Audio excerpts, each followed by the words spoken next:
بسم اللہ الرحمن الرحیم۔ آج ہم اس چیز کا تذکرہ کریں گے کہ کون سے خواب ہیں جو بیان نہیں کرنے چاہیے اور کون سے خواب ہیں جو بیان کرنا چاہیے۔ آپ میں سے جو لوگ اس سیریز کو، خوابوں اور تعبیر والی سیریز کو مستقل بنیادوں پہ سن رہے ہیں، وہ اب الحمدللہ اس قابل ہوں گے کہ خود اس سوال کا جواب دے سکیں۔ لیکن میں اس کو عرض کر دیتا ہوں، جو لوگ نئے ہیں، جو نہیں سن سک رہے، کہ اس حوالے سے یہ ہے کہ جو اچھے خواب ہیں وہ بیان کرنے چاہیے۔ جو برے خواب ہیں، یعنی ایک جس شخص کو خواب آتا ہے اس کا جو ابتدائی تاثر ہے خواب کے بارے میں، اگر وہ یہ ہے کہ وہ کوئی ہولناک خواب تھا، ڈراؤنا خواب تھا یا کوئی پریشان کن خواب تھا، تو وہ بیان نہیں کرنا چاہیے۔ کس سے بیان کرنا چاہیے، یہ میں بار بار ریپیٹڈلی بتا چکا ہوں۔ امام جعفر صادق علیہ السلام سے مروی حضرت امام ابن سیرین علیہ الرحمہ نے کوٹ فرمایا کہ عالم دین کو خواب بیان کریں، جو دینی طور پہ جاہل ہے اس کو خواب بیان نہیں کیا جائے گا۔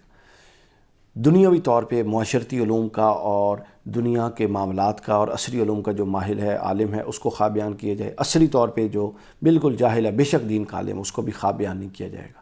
عورت کو تعبیر کے لیے خواب بیان نہیں کیا جائے گا۔ اور چوتھا، جو آپ کا دشمن ہے، اس کو خواب بیان نہیں کیا جائے گا۔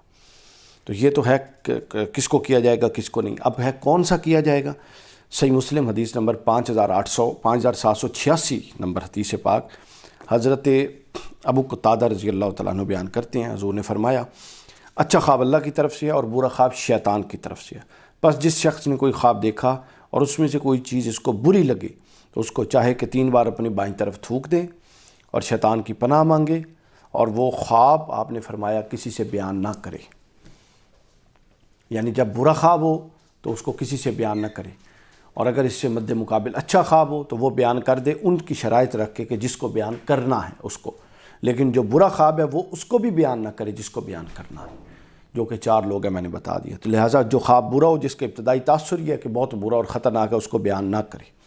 آگے حدیث نمبر 5787 صحیح مسلم، حضور نے ابو سلمہ، حضرت ابو سلمہ راوی ہیں، فرماتے ہیں کہ بعض اوقات میں ایسا خواب دیکھتا کہ میں اس سے بیمار پڑ جاتا، اتنا برا خواب ہوتا، حتیٰ کہ میں ابو قتادہ سے ملا، ان سے کہا کہ میں تو بھائی ایسے خواب دیکھتا ہوں، اس سے بیمار ہو جاتا ہوں۔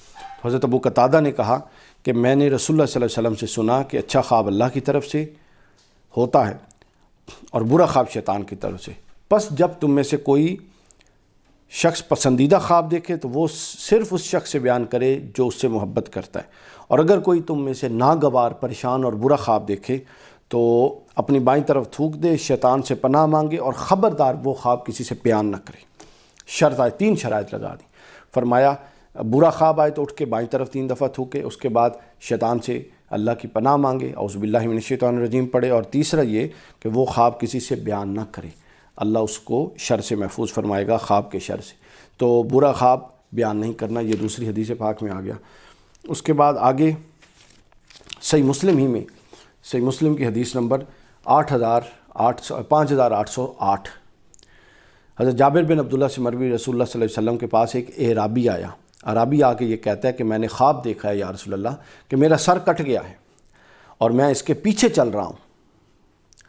حضور نے فرمایا، اس کو ڈانٹا اور فرمایا کہ خبردار، خواب میں شیطان تمہارے ساتھ کھیلتا ہے، اور اس کھیل اور چھیڑ چھانی کو خبردار لوگوں میں مت آ کے اچھالو اور بیان کرو۔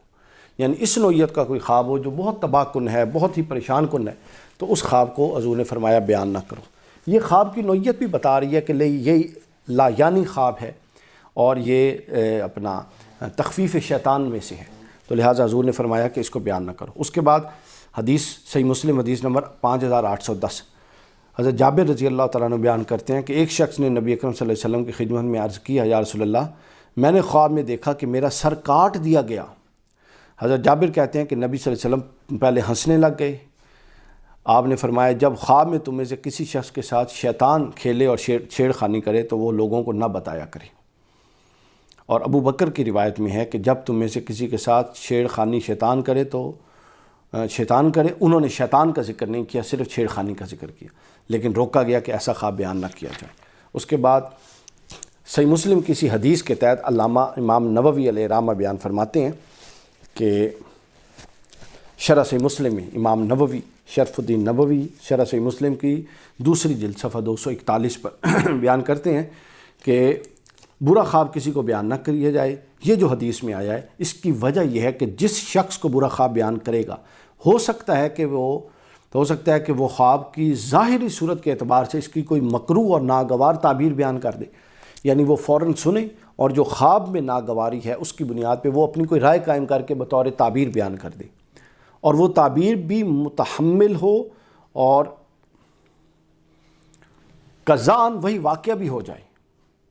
کبھی ایسا ہوتا ہے کہ خواب کی ظاہری صورت مکروہ ہوتی ہے اور اس کی تعبیر محبوب ہوتی ہے، اور کبھی اس کے برعکس ہوتا ہے۔ اس نقطے کو سمجھنے کی ضرورت ہے کہ بعض اوقات ایسا ہوتا ہے آپ انتہائی برا اور مکروہ خواب سمجھ رہے ہوتے ہیں اس سے، اور اس کو تھوڑا ڈر رہے ہوتے ہیں، اور آپ کسی ایسے شخص کو بتاتے ہیں جو علم تعبیر کی پیچیدگیوں سے آگاہ نہیں ہے، تو وہ ظاہری تاثر کی بنیاد پہ فوراً ایک تعبیر قائم کر دیتا ہے جو کہ بالکل اس خواب کے مطابق نہیں ہوتی، تو وہ تعبیر واقعہ بھی ہو جاتی ہے۔ اسی لیے اس سے بیان کریں جو صحیح تعبیر کی پیچیدگیوں سے اور علم کی گہرائیوں سے واقف ہے، کیونکہ بعض اوقات ایسا نہیں بلکہ اکثر اوقات ایسا ہوتا ہے کہ تم خواب دیکھتی ہو اور ایک برا اور ڈراؤنا لگ رہا ہوتا ہے، لیکن اس کی تعبیر بالکل درست اور اچھی ہوتی ہے۔ یعنی تم خواب کو ان عام دنیا کے معاملات میں بالکل اس میں تطبیق نہیں دے سکتے، بالکل دنیا کا ایک معاملہ بالکل اچھا ہوتا ہے، خواب میں اس کی تعبیر بالکل الٹ ہوتی ہے۔ خواب میں ایک بالکل اچھا معاملہ ہو رہا ہے، دنیا میں اس کی تعبیر بالکل الٹ ہو سکتی ہے۔ تو لہٰذا اچھے خواب کی بری تعبیر اور برے خواب کی اچھی تعبیر ہوتی ہے، لیکن یہ آپ نہیں ڈیسائیڈ کر سکتے، یہ اہل علم نے ڈیسائیڈ کرنا ہے۔ لہٰذا خواب انہی شرائط کے ساتھ بیان کیا جائے گا جو شرائط میں نے بیان کر دیں، اور خواب صرف ان کو بیان کیا جائے گا جن کو بیان کرنا میں نے آپ کی خدمت میں پیش کر دیا۔ اس کے علاوہ خواب کسی کو بیان نہیں کیا جائے گا، اور صرف اچھا خواب بیان کیا جائے گا، اس کے علاوہ برا خواب بیان نہیں کیا جائے گا۔